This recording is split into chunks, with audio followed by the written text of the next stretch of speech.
Kang Abdul Qadir yang menjadi pengampu ngaji tadarus subuh kita, dan yang terhormat Ibu Nurdiana Kholidah, Ketua Fatayat Bondowoso dan juga Wakil Ketua LKKNU Bondowoso, juga yang terhormat kepada para kiai, para nyai, ustadz ustazah yang sudah memberkahi tadarus subuh ini dengan kehadirannya, dan tidak ketinggalan pula kepada para jamaah yang hadir pada Zoom pagi hari ini. Tidak terasa kita sudah masuk ke 8 pertemuan atau 18 pertemuan. Untuk tadarus ke-18 ini kita akan agak mundur sedikit ke tema tentang benarkah jihad perempuan itu di dalam rumah. Seharusnya tema ini ada mungkin sekitar 5 atau 6 tadarus yang lalu, tetapi karena ketinggalan kita akan majukan di hari ini, begitu. Kami ingin mengucapkan terima kasih yang sebanyak-banyaknya karena pada pagi hari ini kita diterima dengan baik begitu oleh Mbak Diana, oleh Mbak Anis di Bondowoso, oleh teman-teman Fatayat NU dan teman-teman LKKNU. Untuk tidak berpanjang lebar, saya ingin menyerahkan kendali ini ke Mbak Diana. Silakan Mbak Diana. Baik, terima kasih Mbak Ida. Apakah suara saya jelas, Mbak? Jelas. Jelas. Ya, makasih Kang. Alhamdulillah wa syukurillah la haula wala quwata illa billah. Assalatu wassalamu ala Rasulillah wa ala alihi wa sahbihi wa man wala. Yang terhormat Kang Fakih ya, Kiai reformis. Saya selalu mengikuti apa-apa yang Kang Fakih share, kemudian apa-apa yang Kang Fakih adakan gitu ya. Yang terakhir saya ikut qiraah mubadalah yang virtual, Kang. Gitu ya. Kemudian juga di Rahimah juga, dan saya rasa teman-teman di sini banyak juga Kang yang belum paham dan belum tahu yang Kang Fakih tadi sampaikan kepada Ibu Akila.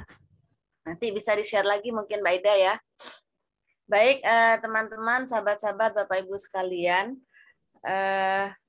Alhamdulillah pada pagi hari ini dalam acara Tadarus Subuh, kembali kita bertemu di acara ini yang teman-teman mungkin sebagian ada yang baru kali ini nih Kang ikut, akan tetapi perlu kami informasikan bahwa Tadarus Subuh ini diadakan seperti saat ini jam 5, biasanya startnya jam 5.30. Nah teman-teman, banyak hal-hal baru yang bisa kita pelajari dan kita kaji di Tadarus Subuh ini terkait dengan bagaimana perspektif baru dari perspektif mubadalah yang kita bangun dan terus akan kita masyarakatkan.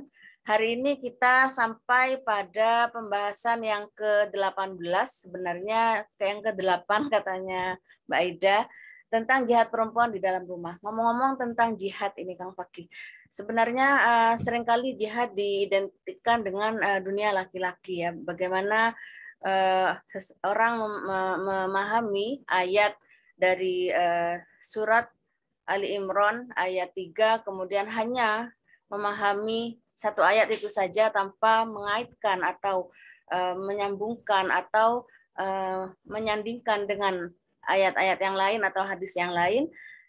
Sebuah jawaban ya, cerita bagaimana Allah menjawab kegelisahan bahwa Allah tidak akan menyanyiakan setiap amal perbuatan ya, baik laki-laki atau perempuan, akan tapi di sini bahwa yang dimaksud jihad sering kali difahami hanya memegang manggul senjata, kemudian ke medan perang, kemudian dengan lantang meneriakkan Allahu Akbar, dan itulah yang dikatakan jihad. apakah benar demikian? Apakah benar perempuan hanya diposisikan dalam posisi domestik sebagai pensupport laki-laki yang sedang berperang?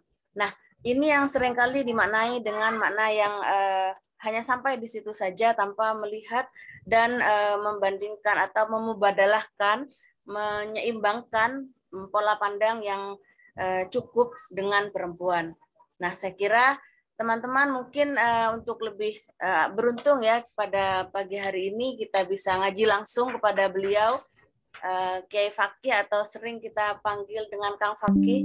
Selamat pagi. Assalamualaikum Kang Fakih. Ya. Saya berdoa, kami berdoa mudah-mudahan senantiasa diberikan kesehatan untuk terus membersamai kita semua dengan pemikiran-pemikiran pembaharuan. Nah, teman-teman yang belum punya, di Bondowoso belum banyak yang punya ini Kang. Bukunya Kang Fakih di sini perempuan bukan sumber fitnah. Nah, yang sering kita dengar perempuan adalah sumber fitnah. Perempuan jika ada yang tertarik kepada perempuan maka perempuanlah yang salah. Kemudian jika ada hal-hal yang salah secara umum maka perempuanlah yang salah. Lalu kemudian mendomestikkan peran-peran perempuan. Nah, ini apakah benar demikian? Teman-teman sebenarnya bisa mengaji kepada langsung kepada beliau pada kesempatan hari ini. Kita manfaatkan sebaik-baiknya untuk terus menggali lebih dalam. Apabila ada hal-hal yang nanti perlu didiskusikan, mungkin kita akan buka forum diskusi ya, Kang ya. Ya. Ya, baik. Untuk efektivitas waktu, saya rasa tidak perlu berpanjang kata. Saya serahkan langsung kepada Kang Fakih untuk mengulas dan membersamai kita semua di sini. Monggo, Kang. Oke, terima kasih. Assalamualaikum warahmatullahi wabarakatuh. Bismillah, alhamdulillahilladzi khalaqana min nafsin wahidah wa khalaqa minha zawjaha wa bassa minhuma rijalan katsiran wa nisaa'a wa afdhalus salawati wa tamut taslimi ala sayyidina Muhammadin mau'uthi rahmatan lil alamin rijalan wa nisaa'a wa ala alihi wa ashabihi ashabul sidqi wal wafa wa asyhadu an la ilaha illallah wahdahu la syarikalah wa asyhadu anna Muhammadan abduhu wa rasuluh. Allahumma shalli ala sayyidina Muhammad wa alihi wa sahbihi wa sallim. Terima kasih Mbak Nurdiana Kholidah dan teman-teman di Bondowoso dan Mbak Aida serta seluruh jamaah tadarus subuh yang dirahmati Allah Subhanahu wa taala. Jadi untuk mengingatkan kembali bahwa kita sebagai orang Islam itu telah memiliki khazanah yang cukup besar, cukup luas, yang disebut sebagai turos atau tradisi Islam, baik berupa kajian tafsir, kajian hadis, kajian fikih, tasawuf, dan lain sebagainya, yang semuanya hampir selalu merujuk atau mencoba dirujukkan kepada Al-Quran dan hadis.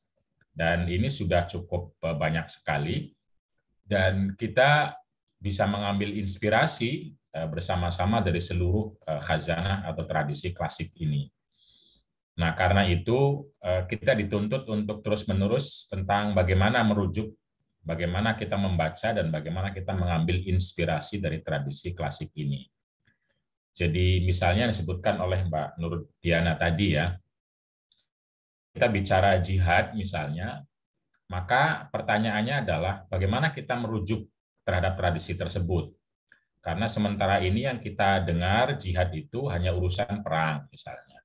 Jihad itu hanya urusan laki-laki. Begitu urusan perempuan, jihadnya artinya rumah tangga atau kerja-kerja rumah tangga. Sesimpel itu, sesederhana itu, lalu kemudian menganggap itulah satu-satunya warisan tradisi klasik Islam kita, lalu dianggap ini yang benar, yang lain salah atau bukan Islam, bukan tradisi klasik Islam. Benarkah demikian? Nah, pertanyaannya begitu. Karena kita sudah lebih dari 15 abad, maka tentu saja rujukan itu banyak sekali. Nah, minimal adalah membaca secara sederhana, misalnya kalimat atau kata jihad itu sendiri dalam Al-Quran. Kalau kita misalnya merujuk ya masih sangat sederhana ya, pada kamus Al-Quran yang sering saya gunakan. Ini kamus Al-Quran Al-Mu'jam Al-Mufahros li Al-Fadhil Quran, tulisan Muhammad Fuad Baqi. Itu secara terang benderang di sana ada lebih dari kata jihad itu. Ada jihad, ada jahada, yang kalau mau merujuk kepada kata saja belum ke tafsir, itu artinya sangat luas sekali. Yang saya bilang dalam buku itu adalah hampir setiap usaha sungguh-sungguh itu disebut sebagai jihad dalam Al-Quran. Misalnya orang tua yang bersungguh-sungguh untuk meyakinkan anaknya, itu disebut wa in jahadaka. Apabila kedua orang tua berjihad secara sungguh-sungguh, untuk kamu wahai anak saat itu ya, itu disebut sebagai jihad. Lalu kemudian seluruh upaya Nabi Muhammad pada masa Mekah itu dengan sungguh-sungguh, dengan harta, dengan jiwa, berhadapan, kan nggak ada perang sama sekali itu disebut jihad di situ. Bahkan mengajarkan Al-Quran pada saat di Mekah itu, di Darul Arqam, di mana membaca susah karena langsung dikitari atau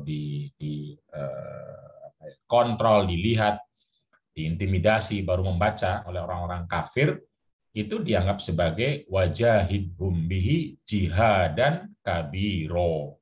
Jihad besar itu dalam surat jihad dan kabiro itu surat Al-Furqan. Menyampaikan wajahidhum bihi itu Quran. Semua ulama bilang, atau paling enggak tafsir Ibnu Abbas yang sangat terkenal, bihi itu artinya Quran. Wajahidhum bihi. Wahai Nabi Muhammad, hadapi orang-orang kafir itu bihi dengan Al-Quran. Itu surat Makkiyah. Belum ada sama sekali, jangankan perang ya, untuk membalas pukul dengan mukul aja belum ada. Semua dihadapi dengan kesabaran. Nabi kita tahu pada saat Mekah itu sedang sujud, dia dikasih kotoran, itu Nabi tidak membalas. Fatimah marah-marah, kata Nabi juga sabar. Itu belum ada membalas saja belum, apalagi sampai perang. Yang ada kan hijrah, sabar sama hijrah, pergilah kira-kira. Nah, di antaranya juga kita kan tahu bulan atau beberapa hari lagi ya, bulan Rajab nanti, bulan Isra Mi'raj. Itu Isra Mi'raj itu kan pelipur lara karena Nabi hampir seluruh persediaannya habis. Jadi Siti Khadijah wafat, pamannya Abu Thalib wafat, hartanya habis, pergi ke Taif dilempari sampai berdarah gitu. Dan belum ada perintah sama sekali untuk membalas. Nah, di masa Mekah ini semua yang dilakukan disebut sebagai jihad. Cuma sekarang kok jihad hanya artinya perang, padahal arti perang itu dalam Quran nanti qital namanya, waqatilu. Qital itu baru ada di Madinah. Bukan salah satu, qital bisa disebut sebagai jihad, tapi bukan satu-satunya. Jadi karena itu pengajian ini paling tidak ya kita harus meluruskan bersama. Jihad dalam Islam itu bukan peperangan, tetapi salah satunya adalah peperangan. Itu adalah semua usaha sungguh-sungguh yang dilakukan oleh kita, umat Islam. Karena itu ya baik laki-laki maupun perempuan.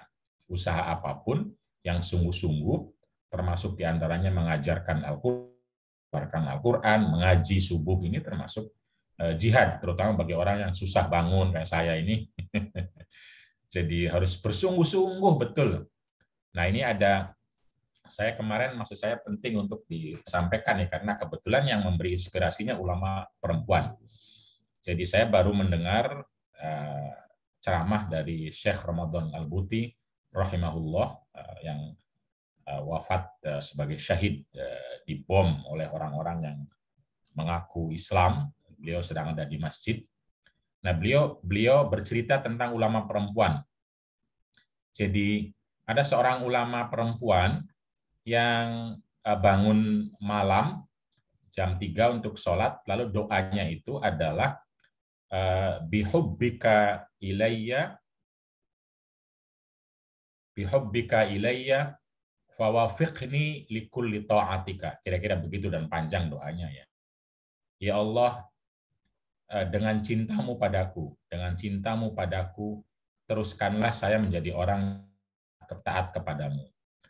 Nah, katanya ketika berdoa seperti itu padaku, itu dikritik oleh ulama besar, tapi nggak disebut siapa namanya, yang mendengar doa itu dari luar rumah. Saya nggak tahu, berarti ada laki-laki ngintip nih, atau ulama. Karena dengar doanya, dia kan lagi berdoa malam-malam kedengaran. Nah, akhirnya setelah subuh, ketok-ketok bertamu si ulama ini. Lalu dia menasehati, kok kamu doanya cintamu padaku, nggak sebaliknya, yang harus mencintai kan kita. Jadi harusnya bihubbi ilaika, dengan cintaku padamu. Ya Allah, berikanlah kesempatan agar saya terus menjadi taat. Lalu sang ulama perempuan ini bilang, justru saya bisa bangun pagi yang susah itu karena Allah mencintai saya. Coba kalau Allah tidak mencintai saya mencintai, maka saya dibangunkan, saya dimudahkan, dan urusan-urusan yang itu sulit bagi banyak orang untuk bisa bangun. Misalnya, bagi saya itu adalah Allah mencintai saya. Nah, itu langsung sang ulama itu langsung terenyuh, benar juga ya, kita bisa ibadah, kita bisa bangun, kita bisa berbuat baik, kita bisa bersedekah, kita bisa mencari ilmu, kita bisa mengaji, itu adalah tanda Allah mencintai kita. Jadi dari inspirasi ulama perempuan inilah, lalu Ramadan Al-Buti, Syekh guru saya juga, mengatakan bahwa kita harus merasa Allah telah membangunkan kita. Allah masih sedang mencintai kita ketika kita bisa berbuat baik. Sadari itu dan berterima kasihlah karena ternyata Allah mencintai kita. Jadi kembali kepada pengajian tentang jihad ini, jadi usaha sungguh-sungguh yang dilakukan oleh kita semua itu disebut sebagai jihad. Dan kalau kita mengambil inspirasi dari ulama perempuan itu adalah tanda bahwa kita dicintai oleh Allah Subhanahu wa Ta'ala. Jadi karena itu di pembukaan tulisan saya sebutkan bahwa jihad itu adalah kalimat, kata, atau konsep yang netral kalau kita kembali kepada Quran. Begitupun kalau kita kembali kepada hadis. Jadi jihadul kabir, jihadul shogir, jihadul mar'ah disebutkan di situ adalah ya usaha-usaha yang bisa dilakukan oleh semua orang yang itu sungguh-sungguh. Di antaranya saat itu adalah misalnya haji. Haji itu adalah yang perlu usaha keras bagi banyak orang, tenaga, harta, dan lain sebagainya. Nah, pada saat yang sama juga jika diartikannya adalah usaha yang bersifat defense atau mempertahankan diri atau hijrah, termasuk yang sebagai jihad ke luar Ethiopia saat itu juga ayatnya adalah ayat untuk laki-laki dan perempuan. Saya sebutkan di buku ya. Jadi makna apapun jihad itu adalah makna yang secara umum itu memanggil laki-laki maupun perempuan. Tentu saja sesuai kapasitas, sesuai kemungkinan, sesuai kondisi dan lain sebagainya. Nah, itu sayangnya kita punya sebagian besar kita itu memiliki pemahaman yang tidak demikian. Nah, seakan-akan lalu misalnya jihad-jihad yang ada mulai dari bekerja juga itu bisa disebut sebagai jihad jika itu betul-betul dilakukan dengan sungguh-sungguh dan sepenuh hati dan banyak rintangan, banyak halangan. Nanti mencari ilmu juga, nanti membangun peradaban juga. Nah, termasuk tentu saja melindungi komunitas, melindungi umat, melindungi negara, itu adalah juga bagian dari jihad, dan itu adalah kewajiban semua orang, laki-laki maupun perempuan. Dan itu dibuktikan pada masa Nabi juga perempuan terlibat hampir di semua aktivitas publik yang dicatat oleh berbagai kitab hadis. Dan di sini saya sebutkan juga banyak, baik itu baiat misalnya, baiat itu sumpah setia. Sumpah setia Aqobah itu laki-laki perempuan ikut sumpah setia. Pergi ke Ethiopia 2 kali, laki-laki dan perempuan ikut pergi ke Ethiopia. Kemudian hijrah ke Madinah juga dengan segala kerepotannya, itu tidak hanya laki-laki tetapi juga perempuan. Dan yang mengamankan Nabi Muhammad untuk bisa hijrah juga tidak hanya Ali kalau kita, tapi juga perempuan yang bernama Asma misalnya, itu mengamankan bagaimana agar Nabi dan Abu Bakar itu bisa berangkat dengan penuh perbekalan, jejaknya tidak terlihat sehingga dihapus setiap jejak ontanya itu oleh perempuan, dan seterusnya dan seterusnya. Itu sebagai sebuah makna publik. Tapi kemudian ada makna di mana sering kita dengar, walaupun itu juga mungkin kalau saya bilang hadisnya itu adalah bukan top, jadi bukan Bukhari, bukan Muslim, bukan Abu Dawud bahkan, dan sebagian menganggapnya itu adalah lemah. Tetapi banyak orang mengambil inspirasi dari situ, bahwa jihadukunna adalah ta'atuhunna li azwajihinna wal ma'rifatu bi huquqihim. Jadi jihadnya perempuan itu adalah ketika mentaati suami, ketika bekerja melakukan layanan rumah tangga, ketika mengapresiasi kerja-kerja suami dan lain sebagainya, itu dianggap sebagai jihad. Jadi jihad adalah lalu bagi perempuan adalah kerja-kerja rumah tangga. Nah, ini yang menurut saya kurang sesuai dengan semangat yang saya bilang di awal tadi. Jadi kita bisa mengambil banyak inspirasi tentang ini juga, bahwa kerja-kerja rumah tangga, kalau itu dalam konteks mubadalah, kalau itu tentu saja kita anggap sebagai kebaikan, sebagai kemaslahatan, sebagai akhlakul karimah, karena ia memberikan kebaikan kepada orang lain, maka itu adalah untuk seluruh anggota keluarga. Pahala jika dilakukan oleh siapapun dari anggota rumah tangga. Jadi laki-laki maupun perempuan adalah sama memperoleh kebaikan ketika melakukan kerja-kerja rumah. Itulah pemaknaan dari mubadalah tentang hadis ini jika mau dipakai. Nah, hadis ini juga kalau dibaca, dilihat di bukunya, saya belum sempat menuliskan di PPT, minta maaf karena baru datang dari Garut ini. Selamat kepada ashabul as-sabiqin al-awalin ya. Jadi ada teman kita yang sejak awal ikut gerakan mubadalah, dua-duanya suami istri baru melangsungkan pernikahan di Garut, yang bernama Fakhrul Misbahuddin, itu penulis, dan juga di Mubadalah ID juga Fitri Nur Azizah. Mari kita ke sana mendoakan, menyaksikan, semoga menjadi pasangan yang mubadalah, yang saling mencintai dan saling menguatkan satu sama lain. Jadi di hadis yang saya sebutkan di buku ini, itu disebutkan juga di atasnya itu adalah tentang laki-laki. Jadi kan ceritanya ada laki-laki yang datang, satu hadis persis ya, laki-laki yang datang kepada Nabi bilang, saya mau jihad, tetapi ibu saya di rumah melarangnya. Lalu kemudian Nabi bilang, ya sudah, kamu melayani ibumu. Nah, hal yang sama lalu perempuan juga datang, sama juga ceritanya begitu. Lalu kamu melayani suami dan keluargamu, itu jihad. Jadi jihad rumah tangga itu tidak hanya untuk perempuan, tapi juga untuk laki-laki. Hanya saja kemudian orang menganggapnya ini menjadi hadis yang khusus atau harus dipahami persis seperti asbabun nuzul.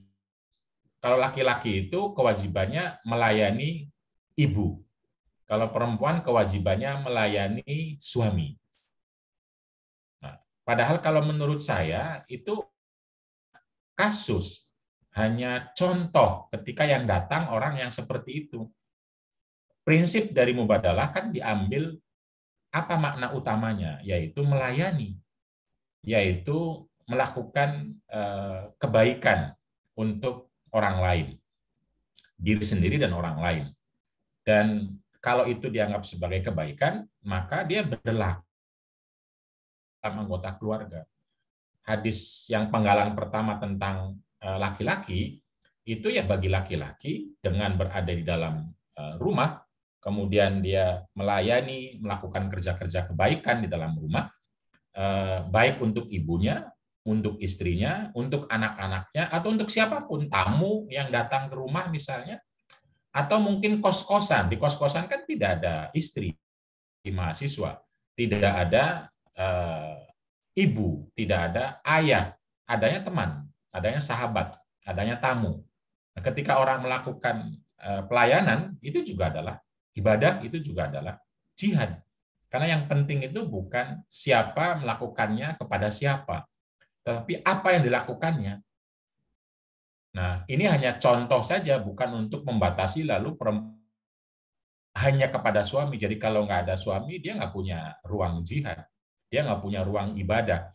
Dia akan tidur terus, mungkin pegang HP terus, nonton drakor terus misalnya. Drakor, suami baru berpikir berbuat baik. Ya enggak dong. Perempuan menjadi apapun, sendiri, bersama teman, atau bersama keluarga, dimanapun, dia punya ruang yang sangat besar untuk melakukan jihad kepada siapapun, bahkan kepada binatang sekalipun dalam Islam.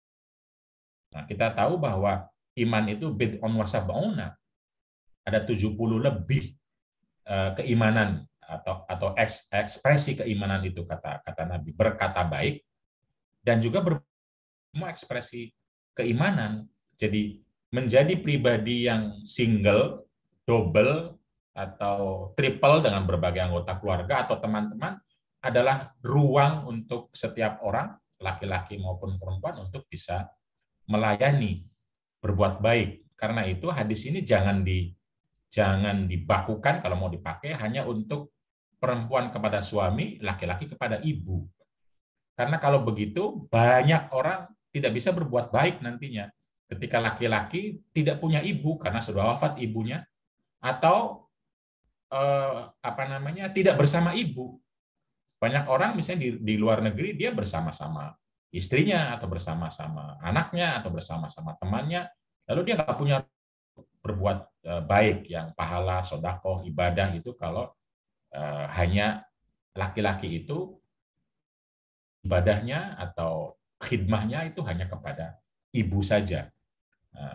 Begitupun perempuan hanya kepada suami saja. Saya kira tidak. Tentu saja ini penting untuk ditekankan bahwa kebaikan itu adalah milik, hak dan kewajiban kita semua. Al-hikmatu dolatul mu'min. Setiap kebijaksanaan, setiap kebaikan, setiap pengetahuan adalah hak kita semua untuk memperoleh, dan kebaikannya kita lakukan. Jadi hadis ini itu harus dipahami kalau dengan mubadalah seperti itu. Tapi juga kita bisa mengambil inspirasi yang sangat banyak sekali. Nah, kita tahu Nabi Muhammad juga Shallallahu Alaihi Wasallam kana yakhdumu ahlahu. Ini lebih sahih lagi hadisnya dibanding yang ini adalah Musannaf Abdul Razzaq, yang itu adalah Sahih Bukhari dan berbagai kitab yang lain yang menyebutkan bahwa Nabi itu di dalam rumah itu ya juga melakukan hal-hal yang bisa dianggap sebagai melayani keluarga, melayani diri. Yakhsifuna lahu wa yahlubu syatahu. Ini ada dalam Barzanji, dalam hadis, dalam banyak sekali. Dan saya kira kita tahu semua. Tapi kok kenapa tiba-tiba isu rumah tangga hanya kepada perempuan, dan itu dengan satu-satunya pandangan yang Islami. Nah, itu yang kadang-kadang lalu hilang semua hadis itu, Quran itu. Nah, karena itulah mari kita kembali lagi kepada tradisi kita, terutama rujukan Quran, dengan semangat rahmatan lil alamin. Karena semangat inilah yang memungkinkan kita bisa betul-betul merangkum seluruh ayat dan hadis dalam satu visi besar, yaitu menghadirkan anugerah kepada semesta, menjadi rahmatan lil alamin. Begitupun berakhlakul karimah. Jadi ayat itu penerjemahannya, penafsirannya, dan pelaksanaannya harus dalam semangat rahmatan lil alamin dan akhlakul karimah. Jadi karena itu dalam konteks kerja-kerja rumah tangga misalnya, perspektif atau visi rahmatan lil alamin dan akhlakul karimah itu bukan menjadi kewajiban satu pihak lalu dipaksakan, dilestarikan hanya itu. Tetapi ya kewajiban semua pihak. Nah, tinggal kita lihat apakah itu menjadi satu-satunya yang bisa. Maka mungkin fardu ain, satu-satunya misalnya saya yang bisa dalam keluarga itu. Misalnya sakit semua orangnya, hanya saya yang bisa untuk memasak misalnya. Maka jadi ketika GoFood nggak bisa, saya tinggal di sebuah tempat yang ada GoFood misalnya. Lalu keluarga yang lain misalnya kecil, masih kecil, atau sakit, saya sendiri, itu jadi fardu ain, jadi kewajiban saya gitu loh. Atau menjadi fardu kifayah, semua punya ruang yang sama kalau semua pada bisa gitu loh. Atau itu nggak begitu penting karena juga bisa lewat yang lain, maka mungkin jadi sunnah saja misalnya. Itu tergantung konteks, dan tapi pada prinsipnya kebaikan itu kita semua di depan kebaikan itu statusnya adalah sama. Kalau kita lihat misalnya contoh yang paling sederhana ya, kita kembali kepada tradisi fikih. Nah, saya biasa merujuk kepada kompilasi fikih Islam yang ditulis oleh pemerintah Kuwait yang sangat terkenal ya, Mawsu' al-Fiqhiyah itu. Atau bisa juga kepada kitab Mawsu' al-Fiqhiyahnya Syekh Wahab Zuhaili, Al-Fiqhul Islami Adillatuhu. Atau banyak sekarang kitab-kitab yang bersifat ensiklopedia tentang fikih. Itu nyata-nyata disebutkan bahwa bekerja rumah tangga itu menurut 3 madhab, Syafi'iyah, Hanabilah, Malikiyah, adalah bukan kewajiban perempuan. Itu jelas gitu. Tapi tentu saja ya, kalau saya tidak, nanti tidak, maksud saya kan tradisi saja bilang seperti itu gitu loh. Nah, kalau Hanafiyah mengatakan kewajiban dianatan la qada'an bagi perempuan. Dianatan itu artinya moral perhadapan dia sama Allah, itu kewajiban dia. Tapi secara hukum positif tidak bisa si perempuan diwajibkan untuk melakukan kerja-kerja rumah tangga. Nah, itu di kajian fikih tentu sana ada panjang ya. Kalau perempuan melakukan pada akhirnya itu dianggap sebagai apa? Apakah harus minta bayaran dari suaminya atau bagaimana gitu. Tetapi menurut saya kan ini hanya inspirasi, tidak bisa dipraktekkan saklek lalu perempuan begitu menikah misalnya pokoknya nggak mau 100%, lalu kemudian tidak terjadi ruang komunikasi, tidak terjadi ruang kebersamaan, tidak terjadi dan lain sebagainya. Dan itu sifatnya lalu ya parsial atau partikular, ada di kesepakatan, kebiasaan, kemampuan masing-masing. Tetapi kan intinya adalah bahwa kerja rumah tangga itu tidak bisa diidealisasikan bahwa itu hanya perempuan atau hanya laki-laki, atau itu hanya bisa melalui atau karena akibat dari pernikahan misalnya, dan lain sebagainya. Karena yang penting itu adalah setiap pekerjaan yang baik menghasilkan kebaikan itu adalah bagian dari kita semua. Kita lakukan ketika kita mampu dan semua pihak, dan tentu saja siapapun menjadi akan dianggap baik ketika melakukannya. Jadi kita dengar juga misalnya hadis yang jelas-jelas mengatakan ketika Utsman bin Affan tidak pergi perang bersama Nabi, kalau tidak salah perang Badr atau perang Uhud, karena merawat istrinya bernama Ruqayyah. Itu kata Nabi adalah jihad, merawat istri. Merawat istri itu adalah jihad. Jadi karena itu ya ruang pelayanan rumah tangga itu kalau disebut sebagai jihad, maka itulah ruang kita semua. Ruang seluruh anggota keluarga. Tidak ada yang satu paling berhak, paling wajib Jadi yang satu tidak bisa bilang, misalnya kan istilahnya ekstrim ya. Ekstrim kanan bilang, wah ya ini wajibannya perempuan.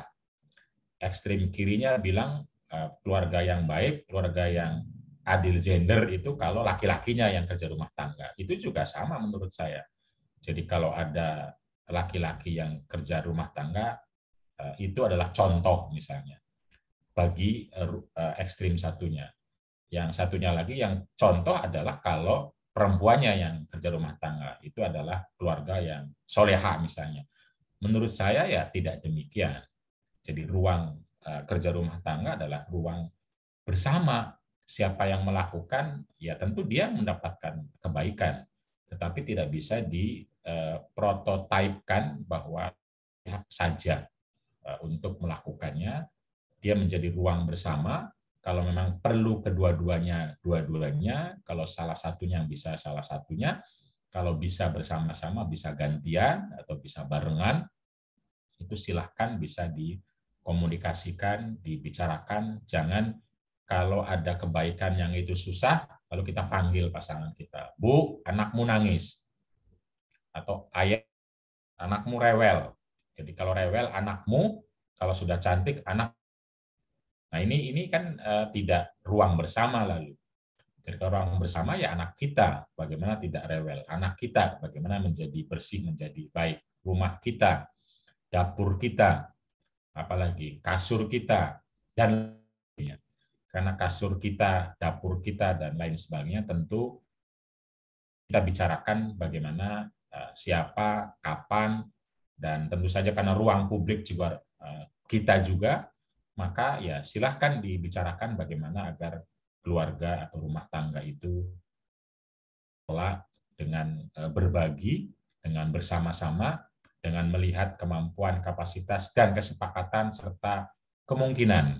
Karena kita tangan cuma dua, tentu saja tidak bisa semuanya kita lakukan, maka kalau kita tidak bisa melakukannya, ya nggak apa-apa. Misalnya ketika karena aktivitasnya banyak, kita tidak bisa menyapu dua-duanya, setrikaan numpuk, akhirnya dilempar semua ke kamar, lalu banyak sekali. Ya itu biasa kehidupan rumah tangga. Lalu tidak bilang, wah perempuannya tidak jadi istri soleha, sehingga akhirnya seluruh. Ya nggak begitu. Jadi ada waktunya kita semua meninggalkan semua pekerjaan rumah tangga. Ada waktunya adalah salah satunya melakukan, ada waktunya adalah kedua-duanya melakukan, dan nikmati kehidupan ini sebagai bagian dari jihad, bagian dari usaha-usaha kita bersama untuk memastikan kebaikan-kebaikan ini hadir dalam kehidupan nyata. Nah, setiap upaya kita dengan sungguh-sungguh untuk memastikan kehidupan ini hasanah, kehidupan akhirat hasanah adalah bagian dari jihad, bagian dari kerja-kerja yang akan dicatat oleh Allah Subhanahu wa taala sebagai pahala, sebagai bagian dari upaya kita untuk nanti menjemput. Tapi sebelum surga itu kita jemput, kan kita hidup di sini. Kita hidup sekarang. Karena itu pertama doanya kan Rabbana atina fid dunya hasanah. Jadi di sini dulu kita bangun kebaikan itu. Kita ciptakan kebahagiaan itu. Kita upayakan semampu kita kenyamanan itu. Jadi upaya itu semua adalah kebaikan bagi orang yang berpikir kita harus memperoleh kebaikan di akhirat. Tetapi tentu saja adalah penting lagi-lagi untuk mengaitkan kepada visi besar Islam yang rahim dan juga akhlakul karimah. Dan akhlak itu adalah bagaimana kita bisa menciptakan kebaikan, kemaslahatan, baik untuk diri, anggota keluarga, maupun masyarakat secara lebih luas.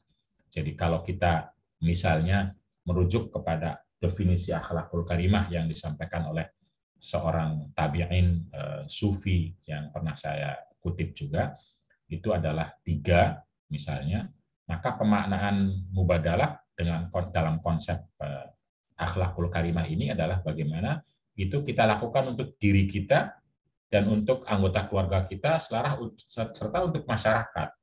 Jadi ketika akhlakul karimah didefinisikan misalnya ya, satu bastul wajhi, yang kedua badlul ma'rufi, yang ketiga kaful adza. Jadi bastul wajhi itu artinya adalah wajahnya sumringah, tampilannya menyegarkan. Jadi kelihatan kalau dia memunculkan aura-aura kebahagiaan atau kebaikan itu. Bastul wajhi. Nah, ini salah satu contoh akhlakul karimah, kata Abdullah bin Mubarak, bastul wajhi. Jadi wajahnya itu ceria. Nah, wajah ceria itu untuk siapa? Ya, pertama untuk diri. Untuk diri itu kita juga harus membuat diri kita nyaman dengan diri kita. Jadi silahkan. Tetap, karena kata Nabi, ibda binafsika. Jadi mulai dari dirimu. Kalau kita yang nggak ceria kan susah membuat ceria orang lain. Gitu. Nah, kemudian juga baru kepada orang lain. Jadi bastul wajhi itu kalau dalam pemahaman mubadalah lalu adalah kepada dalam juga keluar. Ke dalamnya kalau kita bercermin, kalau kita melihat wajah diri kita itu bukan nyungsep, sedih sekali karena jerawat satu misalnya, gaji kurang tuh kayaknya pusing sekali. Lalu kita sendiri tidak punya keceriaan. Nah, akhlakul karimah itu ya mulai bastul wajhi. Lalu kepada orang lain, mulai dari suami, istri, anak, saudara, gitu. Wajhi adalah akhlakul karimah. Kemudian yang kedua adalah badlul ma'rufi, berbuat kebaikan, mengeluarkan kebaikan, memberikan kebaikan, kebaikan apapun, sekecil apapun. Mulai dari kata-kata, kalau kata Nabi itu. Tindakan, bahkan tadi mengambil sampah, duri dari jalan. Nah, duri dari jalan itu jalan kita sendiri juga, jalan orang lain, jalan keluarga, itu adalah akhlak gitu. Jadi semua tindakan-tindakan itu bagian dari akhlakul karimah. Dan yang ketiga adalah kaful adza. Kaful adza itu menolak atau menghindari, tidak melakukan sesuatu yang menyakiti. Nah, menyakiti diri juga sama. Saya kira kita tahu bagaimana kita akan sakit dengan tindakan kita. Nah, ketika kita kaful adza, itu adalah akhlakul karimah. Begitupun menyakiti orang lain, mulai dari keluarga. Jadi, kalau memaksa itu adalah menyakiti, ya nggak bisa gitu loh. Disebut misalnya hubungan intim dengan pemaksaan yang sering disebut sebagai, ya boleh dong dalam Islam itu kan sudah milik suami istri itu. Ya nggak bisa, itu nggak bisa merujuk kepada akhlakul karimah yang kaful adza, yang badlul ma'ruf, yang bastul wajhi, itu nggak bisa. Karena nggak bisa, maka ciptakanlah relasi yang mubadalah, yang kesalingan, yang saling mengerti, saling mendukung, saling memberi, saling dan seterusnya. Tapi tentu saja tidak ada kehidupan yang sempurna, atau bukan tidak kehidupan sempurna, karena kita manusia, dan manusia itu ada lelah, ada capek, ada marah, ada salah, itu biasa. Tidak semuanya hidup itu akan bastul wajhi, terus nggak mungkin juga. Bisa jadi kalau kita senyum terus 24 jam, malah dikira orang gila nanti. Jadi kita tentu ada kehidupan-kehidupan yang menjadi tantangan bagi kita, dan tantangan itu adalah kesusahan, bisa jadi pelajaran, kemudian keburukan, kemudian kerumitan, dan lain sebagainya. Itu adalah tantangan jalan bagi kita untuk kembali kepada akhlakul karimah, kepada visi rahmatan lil alamin, agar kita terus bisa belajar dan tahan diri, banting, sekaligus terus bisa amar ma'ruf dan nahi mungkar, yang kata Kiai Haji Hilmi Ali, guru saya, senior saya, arti amar ma'ruf itu adalah, dan arti nahi mungkar itu adalah, kalau amar ma'ruf itu adalah ketahanan, bukan ketahanannya, diri untuk selalu melejitkan, melakukan kebaikan. Nah, kalau nahi mungkar itu daya tidak melakukan keburukan. Jadi tentu saja termasuk mengajak orang lain diri itu ya. Jadi tidak hanya amar ma'ruf itu ngurusin orang terus, enggak. tapi juga kemampuan kita untuk selalu menghadirkan kebaikan. Kalau nahi ma'ruf itu ketahanan diri kita, tahan diri untuk tidak melakukan pada orang lain. Itu saya kira sebagai antar, seperti biasa, nanti kita bisa saling sharing, mungkin tanya jawab. Yang intinya adalah bahwa kalau jihad itu artinya segala upaya sungguh-sungguh untuk menciptakan kehidupan yang rahmatan lil alamin dan akhlakul karimah, maka semua itu dilakukan bersama-sama, menjadi kewajiban bersama-sama, dan semua orang punya ruang yang sama, baik di luar rumah maupun di dalam rumah, demi kebaikan yang kita inginkan bersama, nyata hidup nanti bisa menjadi bekal bagi kebaikan kita kelak di akhirat. Amin ya rabbal alamin. Terima kasih. Monggo Mbak Diana. Baik. Terima kasih Kang Fakih. Tidak terasa ya teman-teman, sahabat-sahabat semua, waktu beranjak terus, sudah jam 6.17. Yang hadir sudah lumayan juga. Saya yakin dari apa yang disampaikan oleh beliau, banyak insight-insight baru ya, pengetahuan-pengetahuan yang mungkin bagi teman-teman sekalian, bagi sahabat-sahabat, terutama di Bondowoso nih Kang, masih banyak hal baru yang teman-teman mungkin baru tahu. Nah, tidak menutup kemungkinan, kayaknya sudah ada ini, tidak menutup kemungkinan dari teman-teman pasti ada banyak hal nih yang ingin didiskusikan, atau mungkin berupa pertanyaan atau berupa sanggahan. Kok iya, masa iya sih Kang? Kayaknya tadi ada yang disampaikan gitu ya, bahwa selama ini kita tahu melahirkan, kemudian kerja rumah tangga, benar itu dipersepsikan sebagai jihad bagi kita perempuan. Tapi kemudian ini dibantah atau diseimbangkan oleh beliau bahwa bukan begitu gitu. Sebenarnya itu tergantung dari apa-apa yang menjadi kesepakatan kita berdua, menebar kebaikan sama-sama dalam keluarga. Nah, baik teman-teman semua, Bapak Ibu sekalian, saya buka. Wah, sudah ada yang raise hand ini. Ya, sebentar saya lihat dulu. Ada Mbak Puda ya, dengan Mbak Rifa Samrotus Saadah. Baik, untuk yang pertama saya beri kesempatan kepada Mbak Puda, monggo. Ya, terima kasih sekali. Assalamualaikum warahmatullahi wabarakatuh. Selalu mencerahkan ceramahnya Kang Fakih, dan ini jadi mengingatkan saya tentang apa yang ada di lingkungan saya gitu ya. Banyak perempuan-perempuan single yang sekarang itu dalam tanda kutip ketakutan gitu untuk menikah, karena merasa kalau misalnya mereka sudah menikah, maka mereka masuk ke dalam tanda kutip penjara gitu, terdomestifikasi, dan mereka tidak bisa mengaktualisasikan dirinya lagi gitu. Tapi di kutub yang lain ada tarik menarik, ada rasa berdosa gitu. Karena mereka merasa ketakutan untuk menikah dengan pemikiran adanya hadis yang mengatakan bahwa menikah itu adalah sebagian dari iman. Bahkan ada yang mengatakan bahwa menikah itu adalah sebagian dari agama. Gitu.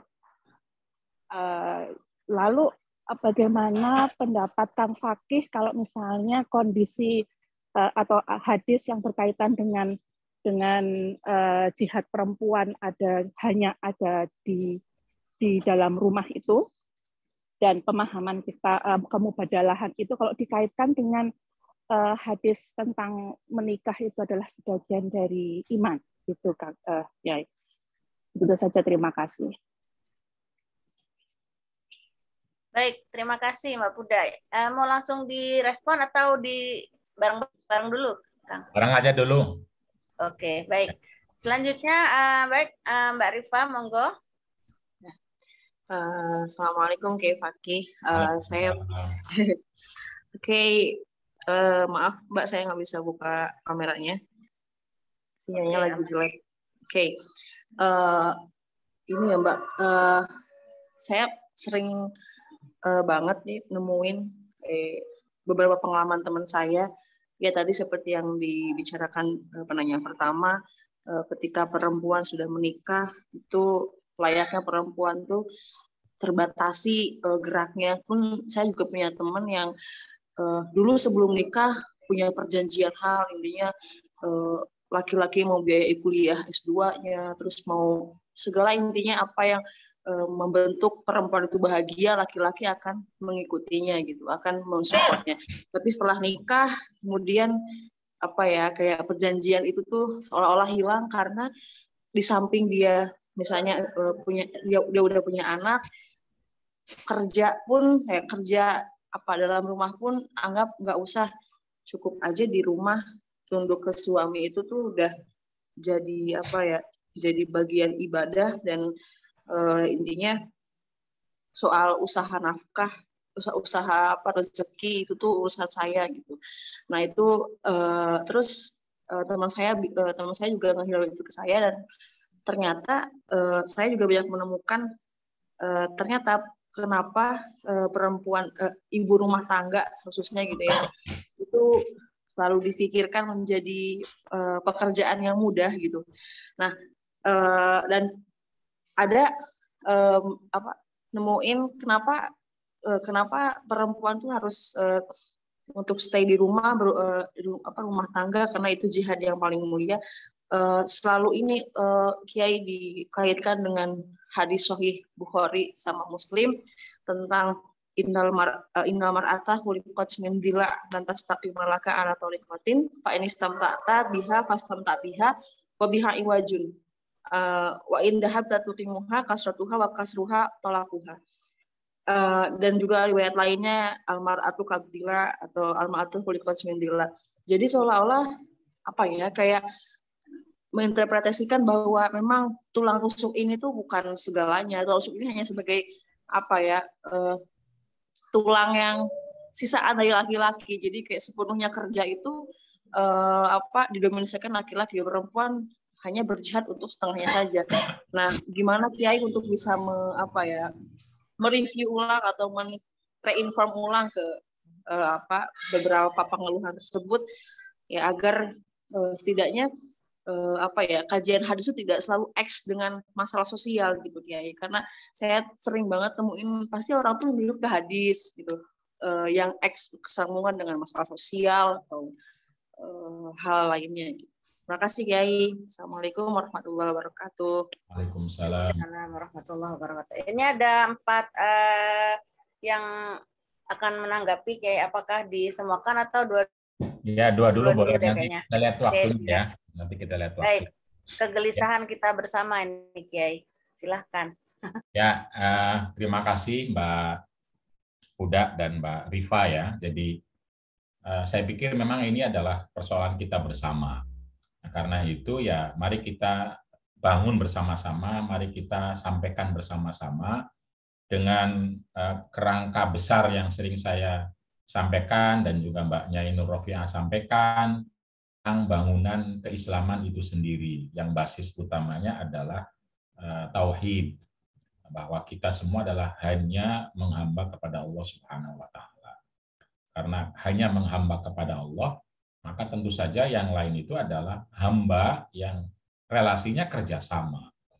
Jadi karena itu dan setiap narasi-narasi yang akan melahirkan penghambaan atau ketundukan seperti kepada itu adalah syirik, atau itu adalah salah dalam menginterpretasikan yang harus kita reinterpretasi ulang. Itu kan problem relasi sesungguhnya, sehingga menciptakan model narasi yang tidak mubadalah kalau istilah saya ya.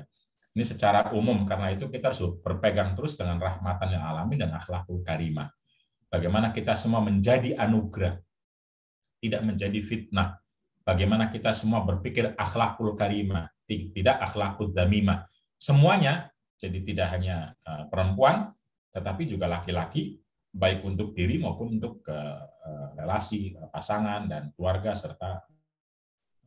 Nah, narasi-narasi yang akan membuat kita justru tidak seperti itu langsung saja sama-sama kita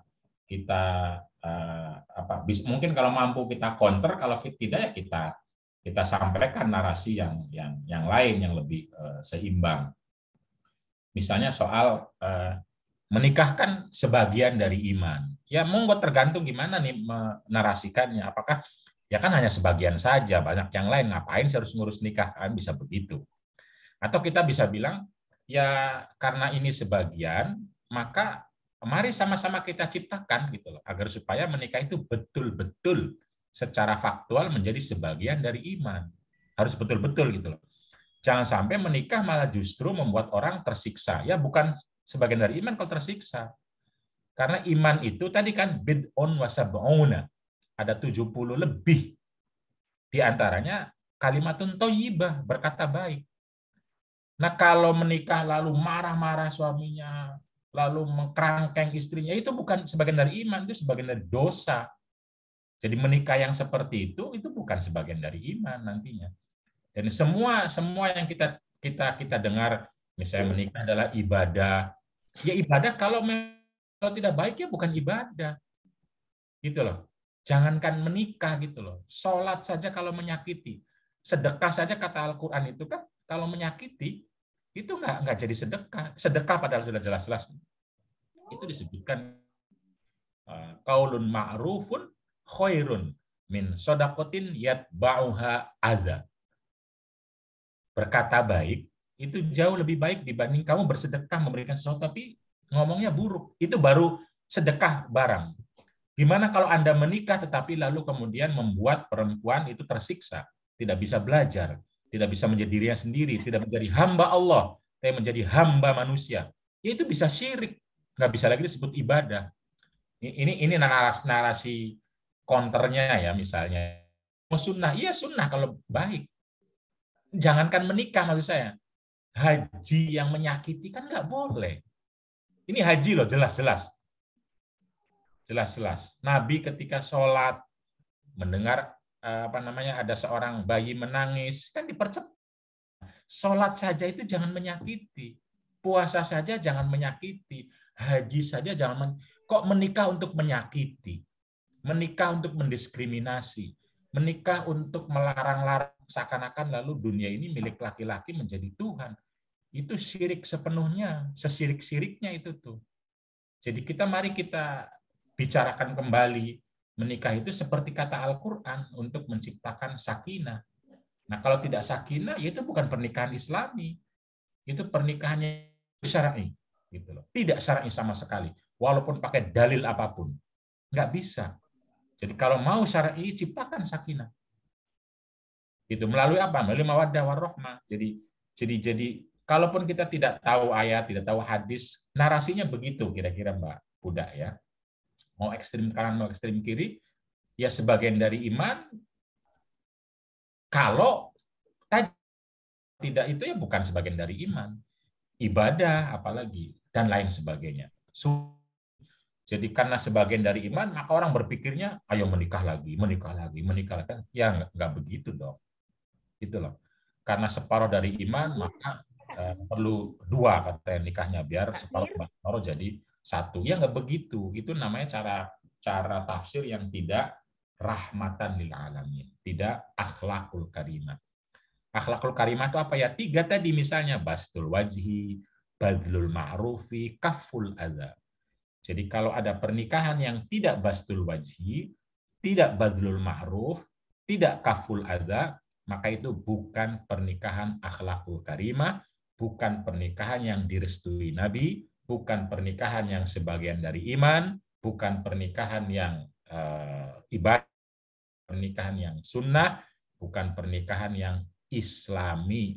Memakai jilbab sebesar apapun, memakai kopiah apapun, di masjid sekalipun, di Mekah sekalipun, itu diadakan kan simbol saja yang seharusnya ditarik untuk substansi ini.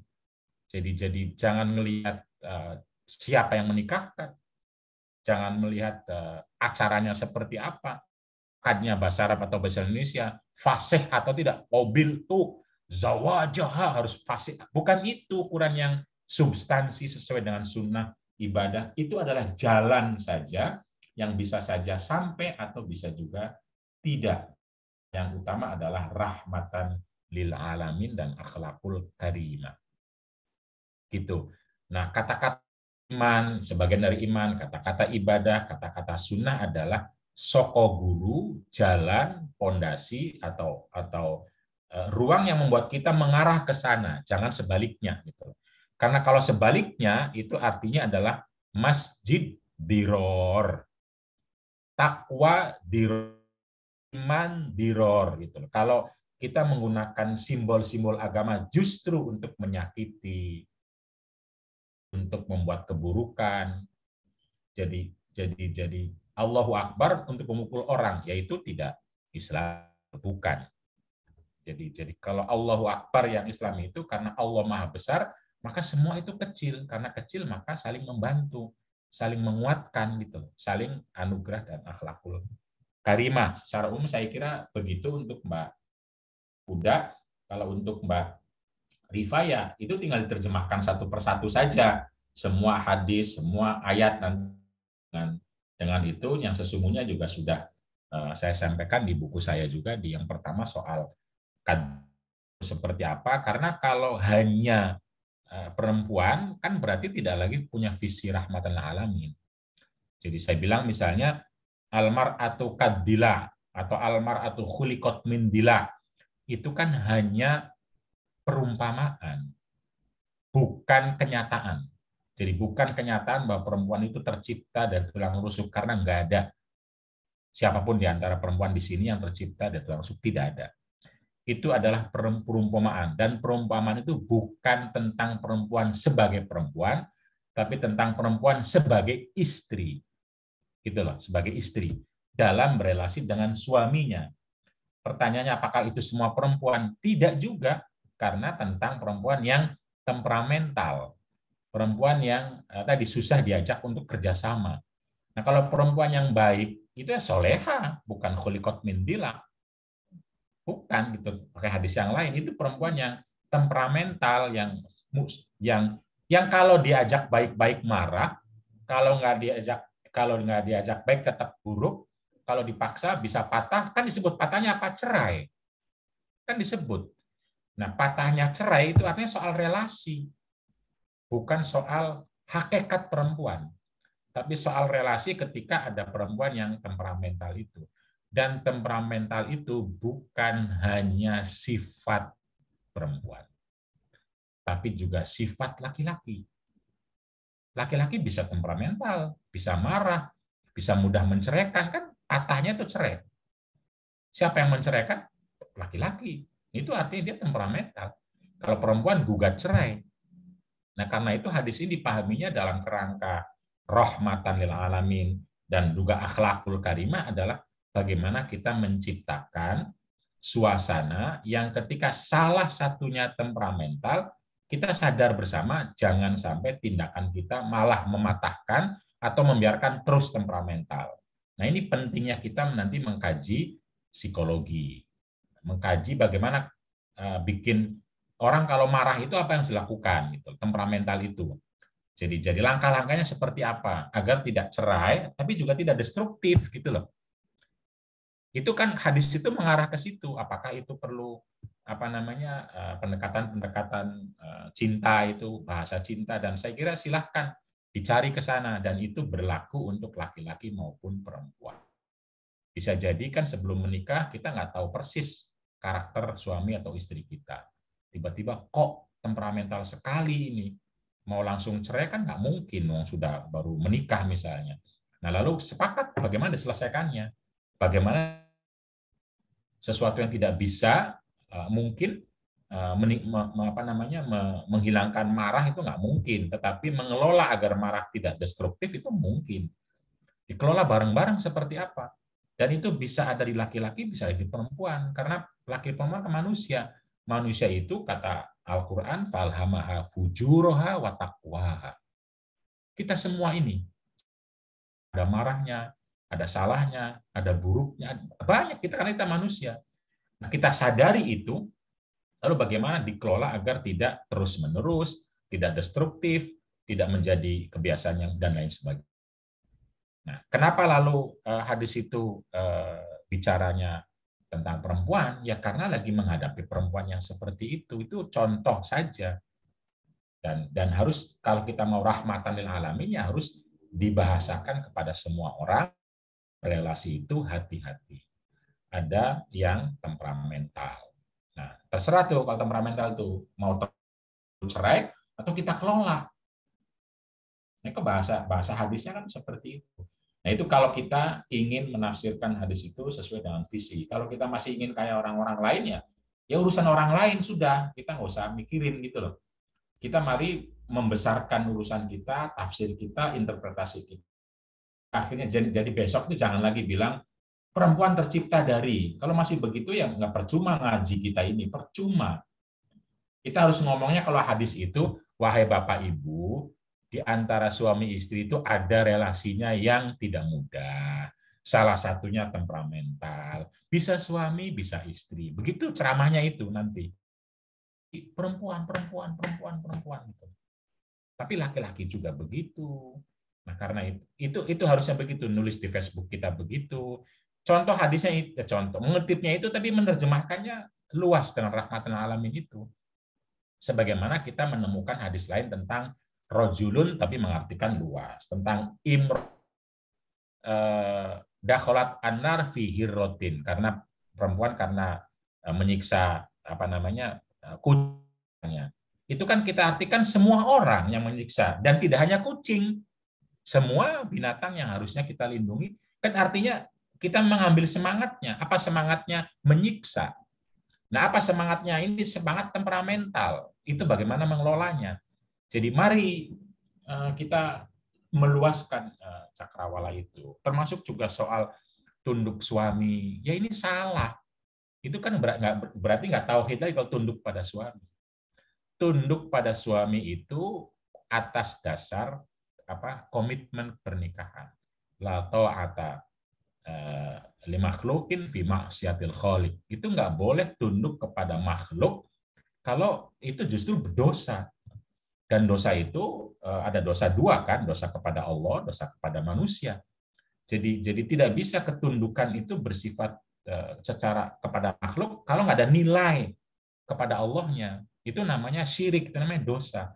Jadi tunduk perempuan kepada suaminya itu dalam kerangka komitmen sakinah, itu loh. Komitmen muasyarah bil ma'ruf, komitmen misal. Jadi karena itu bukan tunduk pada suami sebagai laki-laki yang hanya karena badannya itu beda, yaitu punya penis. Bukan itu. Kalau begitu itu syirik namanya, karena kita kan punya tauhid tadi. Tapi tunduk kepada suami karena untuk menguatkan komitmen, untuk berbuat baik, untuk melestarikan kebaikan dalam rumah tangga.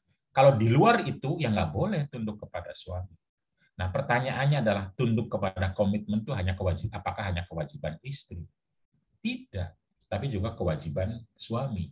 Karena itu adalah suami dan istri saling tunduk pada komitmen kebaikan, komitmen kebahagiaan, komitmen dan seterusnya yang ada dalam Al-Qur'an, sakinah, muasyarah. Jadi kita harus mempopulerkan juga perlunya laki-laki tunduk kepada istri. Tapi bukan istri sebagai istri nantinya, sama kayak tadi, bukan. Tunduk kepada istri ketika istri berbicara kebaikan, meminta kebaikan, dan lain sebagainya. Masa ada istri bilang, Kang, tolong jemput anak. Nggak mau anak aja tunduk kepada istri. Kan nggak begitu. Kalau anak tidak dijemput, sih.